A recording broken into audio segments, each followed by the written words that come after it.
Bon, eh bien voilà, papa est mort. Akira Toriyama s'est éteint il y a un peu plus d'une semaine maintenant. Ça avait été gardé secret par la famille. On l'a annoncé hier sur les médias. Je pense que vous avez tous vu la nouvelle. Bon, Akira Toriyama, le créateur de Dragon Ball, de Dr. Slump, je vais pas le présenter. C'est grâce à lui que le manga est devenu aussi populaire en France, au Japon, un peu partout. Alors c'est pas le créateur des mangas évidemment. Il y a eu Tezuka avant qui a fait les travaux aussi, hein. Mais c'est clairement Toriyama. Il y a Otomo, il y a plein de choses, mais c'est clairement Toriyama qui a fait entrer le manga dans l'ère où il est actuellement. C'est, je pense, pour la plupart des fans français de ma génération et même de celle d'après, parce que Dragon Ball c'est resté un truc gigantesque encore aujourd'hui. C'est c'est la porte d'entrée, quoi. C'est grâce à lui qu'on en est là. C'est grâce à lui, très clairement, sans aucun doute, sans aucune discussion possible. C'est grâce à lui que je fais cette chaîne. Grâce à lui que j'ai ma collection de mangas. Grâce à lui que j'ai lu n'importe quel autre manga. Ça a été Dragon Ball. Ma porte d'entrée, ça a été Dragon Ball. Moi, je suis né en 1984, donc génération Club Dorothée. Et je me rappelle vraiment, c'est très cliché hein, ce que je dis. Plein de gens ont partagé des histoires similaires ces derniers jours, mais je me rappelle vraiment très très bien de la période où c'est devenu très populaire en France. On était dans les années 90, début première moitié des années 90, où tous, avec mes potes à l'école primaire puis au collège, on regardait le dessin animé, on s'échangeait des cartes à la récré, on s'achetait des petites figurines. C'était une autre époque, hein. Il n'y avait pas Internet et tout. Le moindre goodie Dragon Ball prenait des proportions épiques à réussir à trouver. Il n'y avait pas du tout de librairie de manga, de boutique de figurines, de choses comme ça. Ça n'existait absolument pas. C'était toute une affaire pour se procurer la moindre carte de collection à l'époque. C'était dans les rayons des supermarchés, il y avait pas de manga ou quasiment pas quoi. Il y avait la version couleur d'Akira déjà, je me rappelle de ça, mais qui était publiée comme une BD d'origine japonaise, mais qui était pas au format manga, tout ça. Il l'avait recolorisé en France. On fera peut-être un épisode sur Akira un jour. C'est quand même un très grand manga. Mais ouais non, c'était une autre époque. Hein, c'était. Puis il faut se rappeler du traitement médiatique qu'il y avait autour. Enfin, l'arrivée, la popularisation du manga en France via les animés principalement, c'était surtout les dessins animés d'abord. Ça a été un tollé dans les médias quoi. Les institutions intellectuelles se méfiaient beaucoup de ce truc-là. Et nous gamins, on était comme des oufs quoi. C'était une énergie telle. Dragon Ball, moi je me rappelle, j'ai accroché sur Dragon Ball, on était à la fin de la période Namek. C'est vraiment là que ça a explosé en France. C'est le combat contre Freezer quoi. La transformation en Super Saiyan. Le moment où Sangoku devient Super Saiyan, c'était monumental, c'était monstrueux l'impact sur les gamins de ce moment de pop culture. C'était un truc de ouf. Aujourd'hui, ça paraît ultra banal, ultra cliché, une transformation pour devenir plus puissant. Mais c'est un truc à ce moment-là, le moment où Sangoku a ses cheveux qui deviennent blonds, c'était une dinguerie. C'était trop bien. On ne parlait que de ça à la récré entre potes.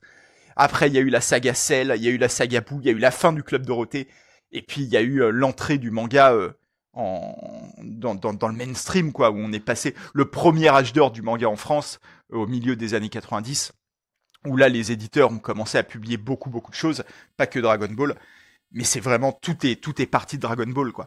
Il y avait d'autres trucs hein, qui étaient populaires à l'époque. Encore une fois, c'était beaucoup via les dessins animés et beaucoup via le Club Dorothée. Pour ceux qui sont jeunes ou pas français ou qui, je crois qu'il y a pas mal de Belges parmi vous qui regardez ma chaîne. Le Club Dorothée, enfin je pense que vous connaissez quand même, même si vous êtes belge, justement, ça devait être diffusé en Belgique aussi, mais c'était une émission pour enfants qui diffusait des dessins animés et qui était ultra populaire et ultra présente à la télé. C'est-à-dire que le Club Dorothée, je sais plus, j'avais vu un article récemment, je crois qu'à à son prime, dans les années 90, le Club Dorothée, c'était sur TF1. Dans une semaine, il y avait genre 50 heures de Club Dorothée à la télé, quoi. C'était une dinguerie. Ils étaient tout le temps là, le soir, le matin, quasiment tout le mercredi. Enfin, ça ne s'arrêtait jamais le Club Dorothée. Et ils diffusaient principalement des dessins animés japonais parce que ça coûtait moins cher à l'époque et tout. Et donc, ça nous a ouvert à 1 milliard de trucs à ce moment-là. Je pense qu'on se rendait pas compte à ce moment-là, mais on s'est pris sur la gueule des monuments du manga qui étaient diffusés en mode ouais, c'est des dessins animés pour enfants quoi. On a eu Dragon Ball, Sailor Moon, Ken le Survivant, Ranma 1/2. On a eu les Chevaliers de Zodiac, Senseiya.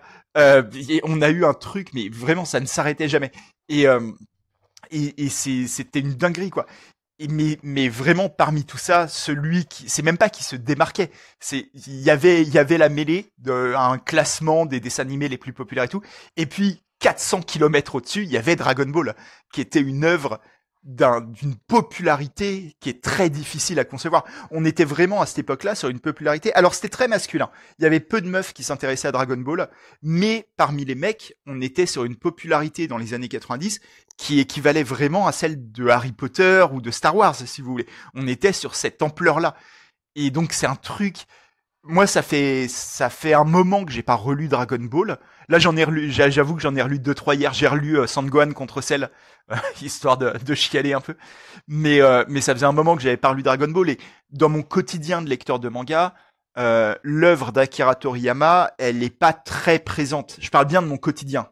Dans mes lectures, régulières, c'est rarement ces mangas-là que je relis parce que, en fait, Dragon Ball, je le connais par cœur, comme quasiment tous les lecteurs de Dragon Ball de l'époque. C'est un manga, je le connais vraiment quasiment case par case. Mais donc, j'ai pas vraiment besoin de le relire. Donc, ça fait que, avec le temps, Akira Toriyama et Dragon Ball en particulier sont des œuvres qui se sont pas éloignées de moi, mais que oui, qui sont moins dans mon quotidien, c'est tout. Et, euh, et en fait, pourtant, c'est quand même en toile de fond de tout mon amour des mangas. Il y aurait pas mon amour des mangas n'existerait pas s'il n'y avait pas eu Dragon Ball. Et de toute façon, s'il n'y avait pas eu Dragon Ball, les mangas en France, ce serait très différent. Il y en aurait probablement quand même quelques-uns, mais ça n'aurait rien à voir avec ce qui se passe actuellement. C'est actuellement, ou en fait depuis plus de 20 ans maintenant, les mangas en France, c'est une dinguerie. C'est devenu, c'est ce que je dis, ça va sonner un peu provocateur, mais c'est une réalité. Les mangas, les bandes dessinées japonaises, sont devenus dans la culture française moderne une pierre angulaire. C'est un morceau de la culture française populaire aujourd'hui, les mangas, qui est très important dans la consommation culturelle des gens, dans ce que ça représente, dans l'influence que ça a eu. Je pense qu'énormément d'auteurs français de bandes dessinées, mais autres aussi, ça peut être des écrivains, des cinéastes, n'importe, ont été influencés à un point inimaginable par ce qui s'est passé dans les années 90 avec l'arrivée de tous ces dessins animés en France et surtout avec Dragon Ball quoi. C'est une grammaire entière Dragon Ball. Et quand si on se limite au manga même d'ailleurs, tous les gros mangas qu'on suivi doivent quasiment tout à Dragon Ball. Naruto, One Piece, leurs auteurs eux-mêmes disent ça n'existe pas sans Dragon Ball en fait. Le gars Akira Toriyama est arrivé avec cette œuvre-là avec un truc qui a posé des jalons pour des œuvres monumentales. Il a inventé un style qui est encore aujourd'hui le style majeur de la pop culture en fait. Le shonen d'action, c'est un truc de ouf. Et il l'a fait en plus avec une personnalité très particulière. Akira Toriyama, c'est un mec où il y a très peu d'interviews de lui, très peu de photos de lui. D'ailleurs, on le voit là avec les hommages nécrologiques et tout. Les journalistes sont obligés de jouer avec les 3-4 photos qui existent d'Akira Toriyama. C'est tout le temps les mêmes qu'on revoit. Comme je dis, très peu d'interviews, très peu d'apparitions publiques. Même s'il en a finalement, il en a fait un peu plus qu'on le croit, notamment ces dernières années pour la promo de Dragon Ball Super et tout. En fait, il apparaissait un peu en public. Il n'était pas c'était pas non plus l'ermite qui restait uniquement chez lui, mais quand même, c'était un mec plutôt secret, plutôt discret, comme beaucoup d'auteurs de manga. Hein, d'ailleurs, la plupart des auteurs de manga, vous galérez même à trouver leurs photos. Faites un test avec des auteurs de manga comme ça, vous regardez votre mangatech et vous regardez sur Google, vous allez voir, c'est pas si facile de trouver les photos des auteurs parfois, même d'auteurs assez importants. Et ouais, Akira Toriyama, c'est un truc de ouf en fait. Et moi, quand on a annoncé sa mort, que j'ai vu sa mort hier matin, ça m'a mis un coup en vrai. J'ai eu les larmes aux yeux un peu. Ça m'a pris par surprise. C'est la première fois qu'une mort de célébrité me fait ça. Alors j'avais été déjà pas mal touché par la mort de Gottlieb il y a quelques années, un autre auteur de BD d'ailleurs, c'est marrant. Euh, ouais, Gottlieb, disons, il était vieux, on le savait qu'il était malade. Voilà, on s'y attendait un peu. C'est triste, mais ouais, on savait que ça arrivait. Akira Toriyama, alors il est pas tout jeune, enfin il était pas tout jeune, il avait 68 ans, mais 68 ans, c'est pas encore un âge où on attend la mort à tout moment, quoi. C'est encore normalement, il a encore un peu de latitude à ce moment-là. Et ben non, malheureusement, il n'en avait plus. Il a eu un problème, une hémorragie sous-durale, je crois. Je suis pas médecin, donc je vais pas m'aventurer à expliquer ce que c'est. Mais voilà, il y a eu un problème de santé. Et, euh, et donc il est mort il y a un peu plus d'une semaine, je crois. Sa famille n'avait rien dit au début parce qu'il voulait pouvoir organiser des funérailles discrètes avant de l'annoncer au public. Mais mais ouais, non, ça m'a mis un vrai coup. Je me rappelle, là, je rentrais du travail en fait. Je l'ai vu au travail sur le départ, quoi. Je bosse de nuit, donc j'ai vu ça avant de partir et dans le train qui me ramenait chez moi. Ouais, j'avais les larmes aux yeux, quoi. Je regardais sur Twitter un peu les messages de fans et tout, et ça m'a mis un petit coup, quoi. Mais ouais, parce qu'en fait, c'est une part énorme de mon enfance, c'est une part énorme de, pas que de mon enfance, comme j'expliquais, c'est une part énorme de moi maintenant. C'est-à-dire, je serais différent, mon identité personnelle ne serait pas la même en fait s'il n'y avait pas eu Dragon Ball. Et donc c'est un truc, ouais, forcément ça touche quoi. C'est comme je dis, papa est mort quoi. Il y a un peu ce truc-là. C'est un artiste. Je pense que dans ma vie d'artiste, d'homme, de tout ce qu'on veut, de lecteur, de ouais de personnes, il y a eu très peu d'artistes, très très peu, qui ont eu une importance semblable à celle d'Akira Toriyama sur moi. Il y a eu Stephen King en écrivain. Quand Stephen King mourra, je pense que ça va être un choc aussi. Mais à part lui, ouais, quelques musiciens, hein, mais même les musiciens, en fait, souvent c'est plus sur quelques albums ou des choses comme ça, mais c'est moins. J'ai pas d'idole. Akira Toriyama, ça a été ma première idole, quoi, vraiment. C'est un mec. J'étais en CE2, CM1 et je connaissais son nom. C'est quand vous êtes gamin, c'est pas si évident de connaître le nom de la personne qui a écrit les livres que vous aimez. Souvent, vous aimez les œuvres, mais l'artiste lui-même, c'est un truc un peu flou, c'est un concept un peu flou quand vous êtes petit. Et moi, je me rappelle, ça a été un des premiers artistes que j'identifiais en tant qu'artiste, quoi. Quand je suis devenu fan de Dragon Ball, j'avais à cœur de savoir ce qu'il faisait d'autre. J'avais envie de voir ses autres mangas. Il y a eu Dr. Slump ensuite qui a été publié en France, alors qui date d'avant Dragon Ball, hein, évidemment, mais qui a été publié après en France. Et ouais, je m'intéressais à tout ça, quoi. Il a eu une importance énorme sur ma vie, en fait. Et pas que sur ma vie de lecteur de manga. Parce que, avec lui est arrivé le manga, en France, via Dragon Ball et tout ça, mais est arrivé avec le manga tout ce que cette forme artistique représente. Et c'est un truc, j'en ai déjà parlé très souvent dans mes vidéos, je me rappelle plus lesquelles, mais je sais que j'en ai déjà parlé. J'ai un rapport conflictuel, on va dire, avec le discours de certains fans de manga qui cherchent plus de reconnaissance, qui ne sont pas contents du traitement médiatique que les grands médias justement font du manga, de la reconnaissance institutionnelle vis-à-vis de cet art-là. Ils trouvent qu'on est encore mal considéré et tout. Et dans l'absolu, oui, on peut dire que le manga mériterait peut-être plus de place ou quoi.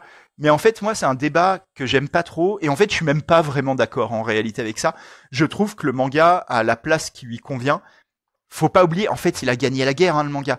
Le manga explose la bande dessinée franco-belge en termes de vente, en termes de popularité. C'est un public beaucoup plus jeune, beaucoup plus enthousiaste, beaucoup plus énergique.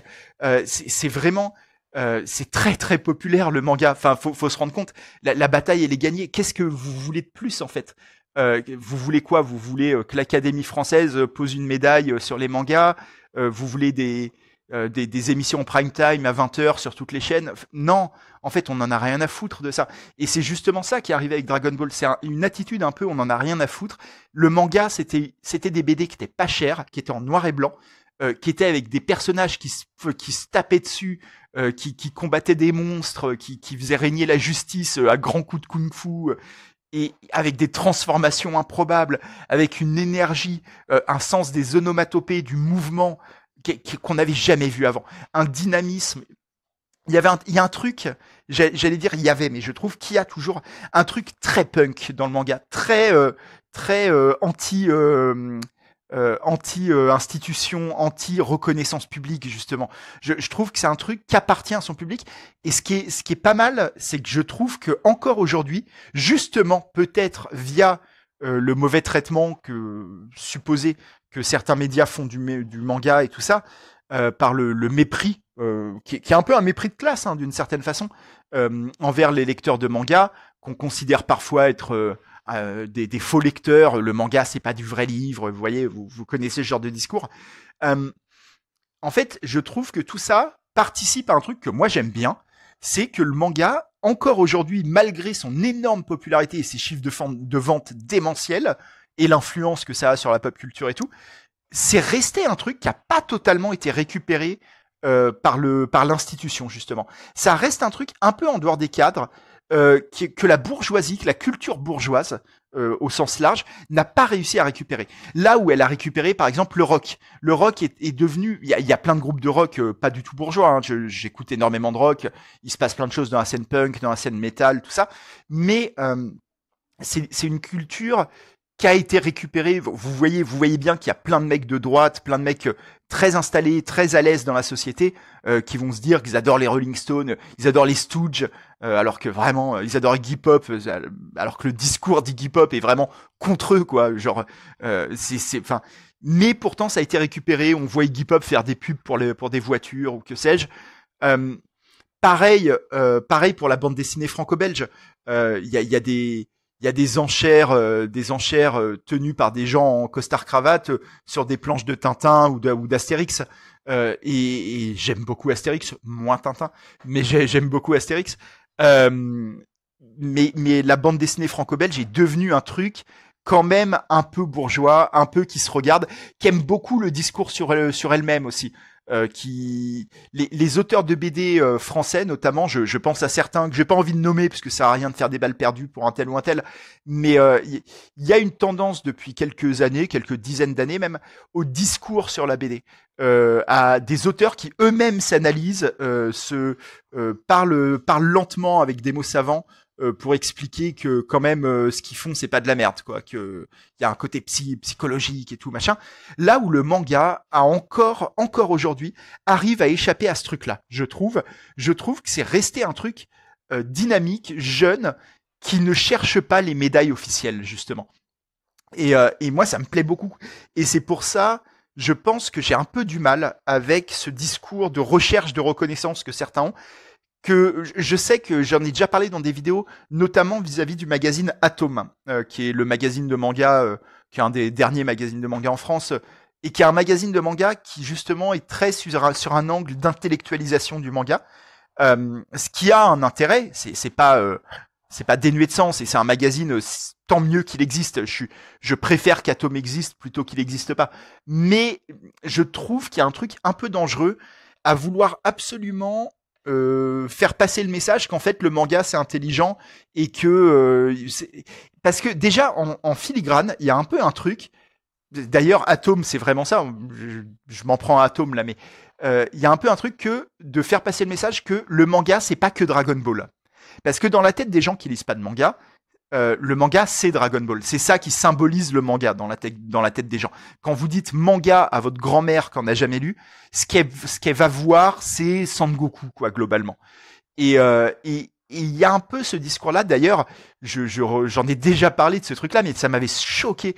Il y avait un numéro du magazine Atome il y a quelques temps. Je crois que c'était pendant le confinement qu'il était sorti, ou juste après, ou enfin dans ces eaux-là.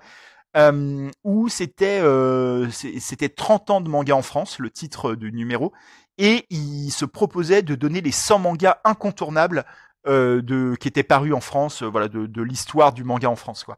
Et dans les 100 mangas incontournables, ils n'avaient pas mis Dragon Ball. Ils n'avaient pas mis Dragon Ball, ils n'avaient pas mis Saint Seiya, ils n'avaient pas mis Naruto, ils n'avaient pas mis One Piece. Ils avaient pas mis tous ces mangas-là qui sont, enfin, genre, alors évidemment, en fait, c'est tellement abusé de pas les mettre qu'on comprend que c'est un peu une volonté éditoriale de pas mettre les énormes trucs, d'aller chercher des trucs un peu moins connus. Par exemple, ils avaient mis Dr. Slump pour Akira Toriyama, mais en fait, je trouvais ça bizarre en fait comme démarche de vouloir absolument faire passer le message que le manga c'est respectable et c'est pas juste des gens qui se castagnent et tout. Parce que oui, on le sait, vous le savez, je le sais, vous voyez bien les mangas dont je parle sur ma chaîne. On est tous au courant que le manga, c'est pas que ça. On sait bien qu'il y a des œuvres très intimistes, très émotionnelles, très intellectuelles, très profondes, des choses qui ne sont pas juste de l'action, quoi.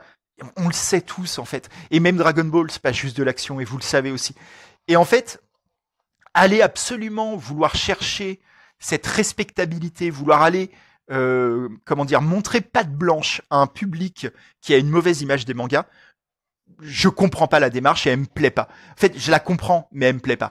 C'est que vous essayez de rentrer dans les institutions, vous voulez être bien habillé, être invité à la table des bien-pensants, à la table des gens qui sont qui discutent longuement de voix calme et en buvant du bon vin. Mais en fait, le manga, c'est pas ça. Et le manga, il y a un truc que oui, c'est Dragon Ball aussi, c'est pas que Dragon Ball, mais c'est ça qui nous a plu au début. En fait, quand on a commencé à s'intéresser au manga, c'était généralement par la porte. Faut pas raconter de conneries. Vous avez pas commencé à vous intéresser au manga avec Quartier Lointain.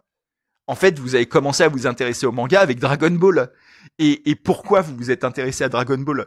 Parce que c'était de l'énergie, parce que c'était de la violence, parce que ça partait dans tous les sens, que c'était ultra créatif, qu'il y avait une dinguerie dans le dessin, dans le scénario, un côté même grotesque un peu. Il y a tout ça dans le manga. Et en fait, vouloir retirer ça du manga, vouloir dire non, mais en fait, regardez, on s'est bien coiffé, on a mis une chemise là, et là maintenant on va parler de trucs d'adultes. Pourquoi? À qui vous voulez plaire? À qui vous voulez plaire? Aux gens qui, pendant des décennies, nous ont dit que c'était de la merde le manga et tout. Pourquoi vous voulez leur plaire? Qu'est-ce qu'on en a à foutre de ces gens-là? En fait, le manga a pas besoin d'eux. Il a jamais eu besoin d'eux. Il a trouvé son public ailleurs, dans les couches populaires, dans les gens qui avaient pas trop d'argent, dans la population de cité aussi. On en a déjà parlé, mais il y a un vrai rapport en France entre les quartiers de banlieue, les cités, comme on dit, et le manga. Il y a eu une vraie popularité du manga dans ces populations-là. Ça a trouvé aussi ses lecteurs chez les lectrices, justement. Il y a beaucoup plus de femmes qui lisent de manga que de femmes qui lisent de la BD franco-belge. C'est des trucs importants, ça, quand même. Il y a eu des choses... Et en fait, tout ça, ça s'est fait sans avoir besoin de montrer patte blanche. Ça s'est fait avec Dragon Ball. Pas que, mais ça a commencé par là. Donc pourquoi maintenant on veut faire une espèce de, pas de révisionnisme, mais de s'arranger un peu, de se nettoyer un peu le visage pour mieux passer auprès des bourgeois et des grands-parents. Mais on s'en branle, c'est pas pour eux tout ça. Et c'est ce débat-là, je trouve, est très lié à Dragon Ball en fait. Il y a vraiment un truc, c'est à la fois Dragon Ball pour quasiment tous les fans de manga en France, c'est l'œuvre principale, c'est la pierre angulaire, c'est la porte d'entrée, c'est le référent auquel tous les autres mangas se comparent de près ou de loin. Et en même temps, c'est un poids à porter pour certains qui aimeraient faire comprendre que c'est pas que Dragon Ball le manga et voilà, il faut aussi lire Shizakobe et Quartier Lointain. Et en fait, oui, faut lire Shizakobe et Quartier Lointain, même si Shizakobe j'aime pas trop. Mais vous voyez ce que je veux dire. C'est quand je dis ça, faut lire du manga d'adulte, machin. Mais en fait, je trouve que la spécificité du manga, c'est pas juste d'être japonais. C'est aussi qu'il y a une grammaire narrative, graphique, une énergie, une jeunesse dans ce que ça raconte qui est inhérente au truc. Dans Tezuka, il y a ça aussi. Tezuka ne raconte pas ses histoires comme les racontait Hergé avec Tintin. Donc il y a un truc bien spécifique qui se passe dans le manga. Et en fait, je pense que ça passe pas mal par l'énergie. Et quand on regarde les vidéos, les mangas dont je traite sur ma chaîne, alors je traite un peu de tout, mais assez souvent, je reviens à des mangas comme ça, qu'ont quand même ce truc un peu d'énergie, un peu de créativité. Quand je pense à du Atsushi Kaneko, par exemple, même à l'heure actuelle, avec ce qu'il fait avec Evil, ou ce qu'il a pu faire avec Desco, avec Search and Destroy, des choses comme ça, il y a une filiation avec Dragon Ball en réalité. Quand je dis filiation avec Dragon Ball, lui-même, j'en sais rien, peut-être qu'il en a rien à foutre de Dragon Ball, mais on est dans cette énergie-là. On est dans un truc qui reste pas très respectable. Je suis pas sûr que Evil, ça plairait tant que ça à nos grands-parents, si vous voulez. Il y a quand même un truc très, pareil, très punk, très débridé. Le super pouvoir, ça part dans tous les sens. C'est pas de la grande œuvre intellectuelle. En fait, si. Moi, je pense évidemment que si. Mais c'est pas reconnu comme ça immédiatement, quoi. C'est pas un truc. On n'est pas sur une histoire intimiste. Très intérieur, je sais pas comment dire. Enfin, et c'est pareil, même pour des mangas qui peuvent passer pour un peu complexes et tout. Je pense à MPD Psycho, un de mes mangas favoris. Pareil, on est sur un truc énormément de gore, énormément de cul, ça part dans tous les sens. Pareil, on est sur un truc très fou en fait. Le manga a un côté fou, quoi, un côté, c'est taré quoi le manga. Et cette énergie là, pourquoi vous voulez la nettoyer? Pourquoi présenter au monde en premier pour essayer de les convaincre des mangas qui sont les moins représentatifs de cette énergie? Pourquoi on parle toujours, je reviens à Quartier Lointain, mais alors j'aime bien un Quartier Lointain, c'est un très bon manga, y a pas de souci, mais c'est un manga, oui, qui a moins cette énergie-là, si vous voulez, et qui est un peu plus proche dans sa manière de raconter les choses, même dans son dessin, qui est un petit peu plus proche quand même d'une BD plus classique pour un lecteur français qui ne connaîtrait pas du tout le manga. C'est une porte d'entrée très familière, quoi. Il est pas trop dépaysé. Et en fait, pourquoi? Est-ce que ce serait pas mieux qu'il soit dépaysé? Est-ce que ce serait pas mieux de lui envoyer un truc complètement ouf? Et en fait, regardez, qu'est-ce qui a rendu populaire le manga en France? Dragon Ball, pas Quartier Lointain. Vous voyez ce que je veux dire? C'est parce que c'est arrivé avec un truc nouveau. C'est Dragon Ball, c'était créatif as fuck. On n'avait jamais vu ça. C'est quand vous revoyez des dessins animés d'avant Dragon Ball, ce qu'on voyait à la télé avant Dragon Ball quand on était un gamin dans les années 80, ça paraît d'un calme et d'un plan-plan par rapport à Dragon Ball. Je repense au Maître de l'Univers, qui était un dessin animé américain, Musclor. Quand vous revoyez ça, vous vous dites mais c'était vraiment de la merde. Genre Dragon Ball, ça a déboulé, c'était un char d'assaut. Ça nous a tous roulé dessus. Et donc ouais, je me suis peut-être un peu perdu dans mes propos, mais parce que vraiment cette idée de qu'est-ce que c'est le manga et pourquoi c'est cool et comment en parler aux gens qui n'en lisent pas et tout, me paraît vraiment lié à Dragon Ball. C'est vraiment un truc, c'est le nœud gordien qui réunit cette problématique-là de gens qui à la fois sont fans de Dragon Ball et en même temps ils voient un obstacle à la reconnaissance du manga. Il y a eu là, je viens de faire un post Facebook à ce propos juste avant d'enregistrer là ce que je suis en train d'enregistrer. Il y a eu le journal Libération, qui est un quotidien français, un des principaux quotidiens français, qui est un journal avec lequel j'avais bossé une fois il y a un an. J'avais écrit un article chez eux parce qu'en fait une fois par an ils font un numéro dédié, où tous les articles, ou quasiment tous, sont écrits par des auteurs jeunesse, à l'occasion du salon de la littérature jeunesse à Montreuil, qui est début décembre. Et ils invitent des auteurs à écrire des articles. Et donc j'avais écrit, ils m'avaient invité à écrire un article pour eux, et j'avais même écrit l'article de couverture en fait. J'avais fait la une, c'est pas moi qui avais fait la une, mais mon article faisait la une de ce numéro-là. C'était une super expérience, j'ai adoré. C'était super cool de participer à la rédaction d'un journal. On était dans les bureaux et tout, quoi. C'était chouette. Et bref, Libération, qui est un journal de gauche, assez jeune dans sa rédaction. Les journalistes sont plutôt jeunes. Ils sont beaucoup dans l'autocritique. C'est assez intéressant. Il y a plein de trucs sur leurs biais. Ils connaissent leurs biais, ils connaissent leurs défauts aussi en tant que rédaction et tout. Et ils en parlent assez régulièrement. Mais c'est un journal qui est plutôt jeune et c'est pas la première fois qui montre un goût et une connaissance pour la pop culture. Et là, ils ont fait ce matin, aujourd'hui même, leur une sur la mort d'Akira Toriyama. Et un article de 3 pages dans le journal. 3 pages, c'est beaucoup pour un journal quotidien. Ils ont fait leur une sur la mort de Toriyama, ce qui est symboliquement une dinguerie. C'est-à-dire qu'en fait, un journal français, un des principaux journaux français, qui est pas un journal de promotion, de trucs, de machin, c'est un journal d'information politique. Ils font leur une sur la mort d'un mangaka japonais. C'est assez incroyable en termes de reconnaissance justement du manga. Si vous voulez de la reconnaissance, là voilà, vous aurez pas plus. C'est gigantesque en fait comme reconnaissance. Si vous espérez plus que ça, je sais pas ce que c'est. En fait, vous voulez quoi? Vous voulez Vous voulez qu'il y ait que du manga au Grand Palais ou j'en sais rien au Louvre. Enfin non, là c'est gigantesque. Cette une, elle est incroyable.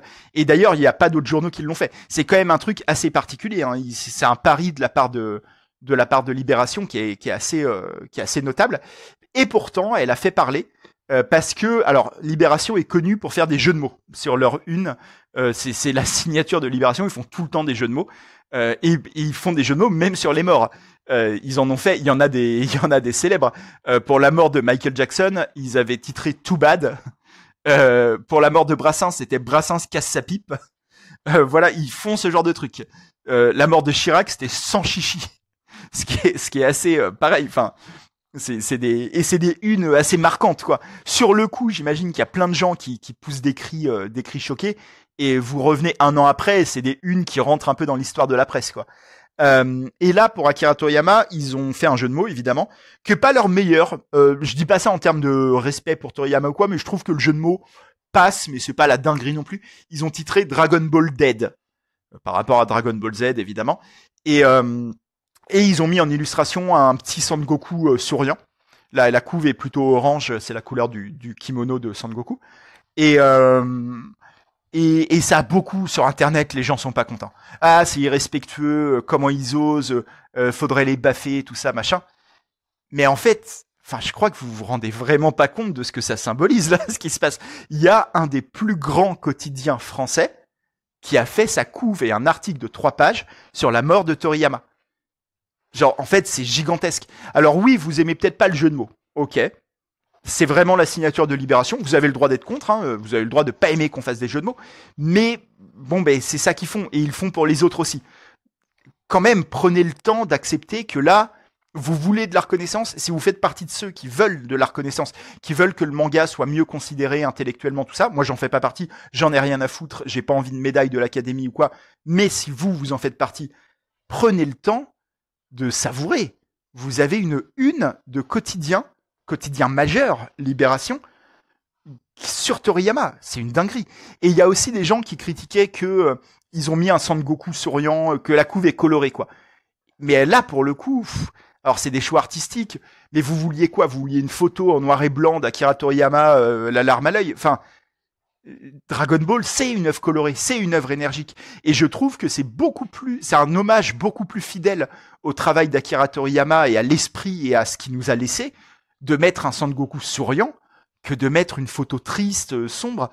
Dragon Ball, c'est les couleurs, c'est l'énergie, c'est le sourire. Moi, ça me fait plaisir de voir Sangoku souriant. C'est ça dont j'ai envie de me souvenir de Dragon Ball, quoi. Et c'est ça dont je me souviendrai, c'est même pas envie ou quoi. C'est ça, Dragon Ball. Dans ma tête, c'est ça, quoi. Et en plus, alors là, c'est plus des considérations de presse, mais Akira Toriyama, ça parle à nous. Le grand public connaît peut-être moins le nom d'Akira Toriyama que nous. Il connaît Dragon Ball, mais est-ce qu'il connaît Akira Toriyama? Je suis pas sûr que mes parents soient capables de dire qui est l'auteur de Dragon Ball. Peut-être que si, je les ai tellement saoulés avec quand j'étais petit, mais voilà. Donc là, ils mettent Sangoku en une. Ça parle beaucoup plus que de mettre une photo d'Akira Toriyama, si vous voulez. Et sans compter, en plus, comme je disais, que des photos d'Akira Toriyama, il y en a 3,5. Donc, en fait, vous vouliez une un peu naze, un peu officielle, genre bulletin nécrologique officiel. Ben non, c'est beaucoup mieux, un truc coloré, créatif, comme ça. Enfin, créatif, c'est pas de la création de fou, hein, non plus. C'est un dessin d'Akira Toriyama. Mais, c'est beaucoup plus proche de ce qu'est Dragon Ball, de ce qu'est l'œuvre de ce mec, qui nous a bercé pendant plus de 30 ans.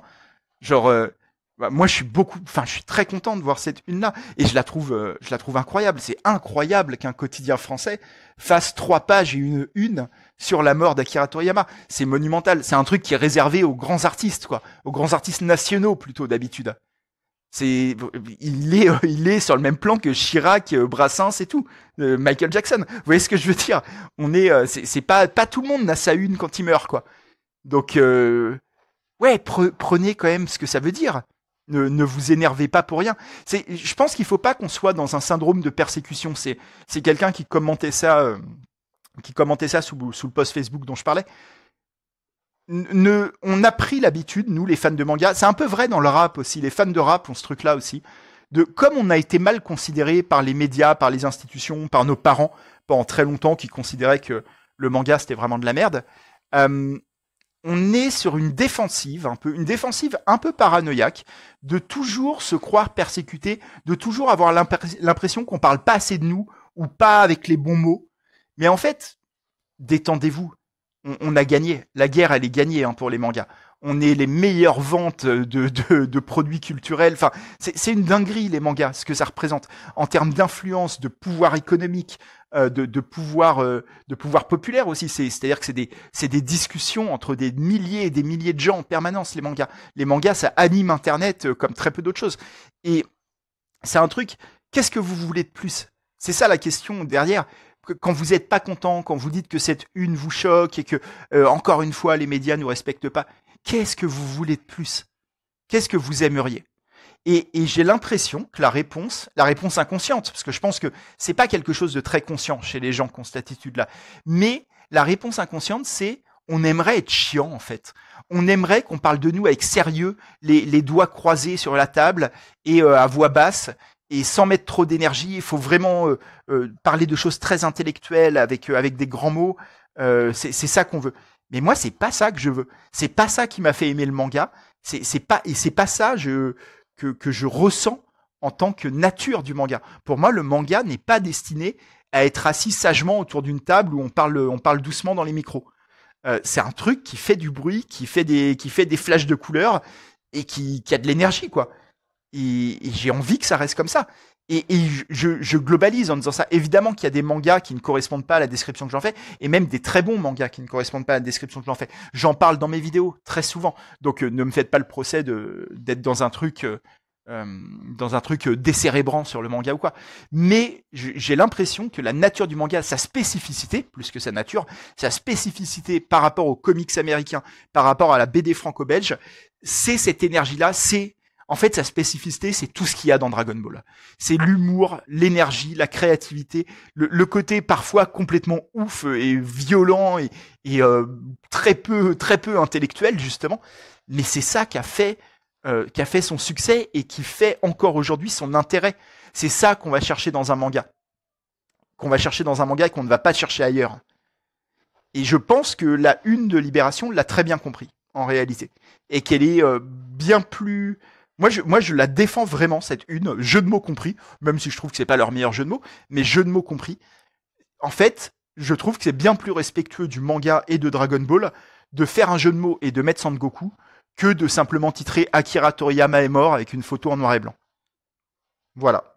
Et surtout, encore une fois, prenez le temps de comprendre. On a un des grands quotidiens nationaux qui fait une sur la mort de Toriyama. C'est une dinguerie, en fait.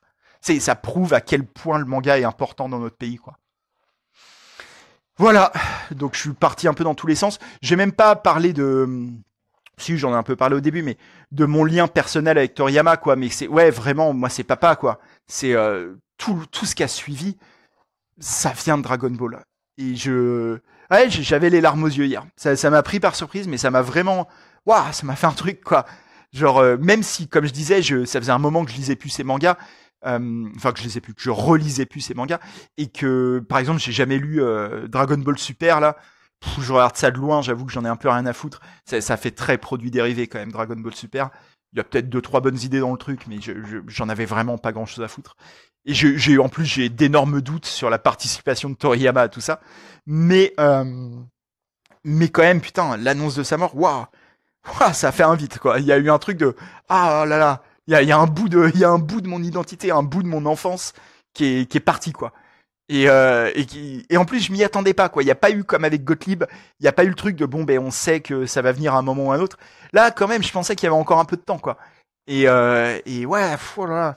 Ouais, non, j'étais pas bien. Ça m'a remis dans, ouais, ça m'a fait repenser. C'est le deuil, quoi. Hein. C'est des trucs, mais ça m'a fait repenser à des moments, quoi. Je me suis revu avec David Mako, Nicolas Bojano, mes potes de primaire, qui se reconnaîtront s'ils tombent un jour sur cette vidéo, avec qui on échangeait des cartes Dragon Ball. Ouais, ça m'a fait repenser à tout ça. La ferveur qu'il y avait à l'époque autour de Dragon Ball, putain. C'était une dinguerie. Encore une fois, il y avait pas Internet et tout. Donc en fait, il y avait des rumeurs. Il y avait tout un tas de trucs. Il paraît que dans quelques épisodes, Sangoku, il y aura une nouvelle transformation. Il va avoir les cheveux longs. Et on n'y croyait pas. On savait pas si c'était vrai ou pas, ou si c'était un gars qui racontait ça pour se la péter, qui inventait n'importe quoi. Puis à un moment, un autre gars ramenait une carte japonaise qu'il avait achetée à Paris. Une fois où ses parents l'avaient amené, et dessus on voit Son Goku avec les cheveux longs, et on dit putain c'est vrai, il va vraiment avoir une nouvelle transformation, et on était comme des oufs, et c'est un truc que j'ai jamais revécu après, et qui est propre à l'enfance. Je crois qu'on peut pas vivre une telle ferveur adulte, c'est compliqué. Ça a rien à voir avec les œuvres ou quoi, c'est un truc de, quand t'es enfant tu peux te consacrer intégralement à une passion comme ça, t'as pas à être sage, à être mesuré dans ta manière d'aimer les choses. Et Dragon Ball, on n'était pas mesuré du tout. On n'était pas mesuré du tout. C'était trop bien. Quand je repense à cette époque, à l'époque où je regardais les dessins animés, où j'achetais les mangas, ouais, il y a un truc... c'est con, mais il y a un côté meilleur moment de la vie, quoi, en fait. Genre, c'est une joie, une passion comme j'en ai peu revécu quand même. Il y a eu d'autres choses quand même qui m'ont passionné, mais Dragon Ball c'était fort, c'était très très fort. Et ça nous fédérait quoi. Il y a eu un truc, c'était très populaire auprès de quasiment tout le monde. Et ce qui est marrant, c'est que d'ailleurs, parce que j'ai souvent eu ce truc-là, je crois aussi que j'en ai déjà parlé dans des vidéos, mais moi j'ai un peu le truc de l'auditeur de punk et tout. J'aime bien quand les œuvres que j'aime sont pas trop connues. J'ai un peu ce truc où quand quelque chose dont je suis fan devient très très populaire, je peux avoir un petit truc de ah mais c'était à moi avant. Et Dragon Ball, c'était tout le contraire parce que c'était vraiment le truc le moins intime possible. Genre l'intégralité de ma génération de mecs aimait Dragon Ball autant que moi, voire plus. Enfin, voire plus. En tout cas, on aimait beaucoup Dragon Ball, quoi. Et pourtant, ça me gênait pas. Il y avait un truc c'était le partage, quoi, Dragon Ball. C'était un truc, la moitié du plaisir de Dragon Ball, c'était de parler de Dragon Ball, en fait. C'était d'échanger, de faire les classements de nos personnages favoris. C'était très important d'avoir un personnage favori. C'est pas le même que ses potes. Moi, mon personnage favori, c'était Tenshinhan. Voilà. Et tout ça, ouais, tout ça, c'était la bonne époque, quoi. C'est con, je termine sur une note un peu nulle, mais c'était vraiment la bonne époque, quoi. Et ouais, Akira Toriyama va me manquer, mais je pense qu'il va manquer à vraiment beaucoup de gens. C'est un mec important. C'est un de nos grands artistes. C'est un des artistes les plus influents de l'histoire de la BD. Enfin, genre, il est top 5 easy. C'est même pas... C'est pas de la provocation que je fais, en fait. Genre, faites le top 5 des artistes les plus influents de l'histoire de la BD. Bah oui, vous mettez Akira Toriyama, en fait. Enfin, ça me paraît même pas trop discutable, en fait. Bref. Ciao, le vieux. Tu vas nous manquer. Et merci pour les travaux, comme on dit. Merci pour tout.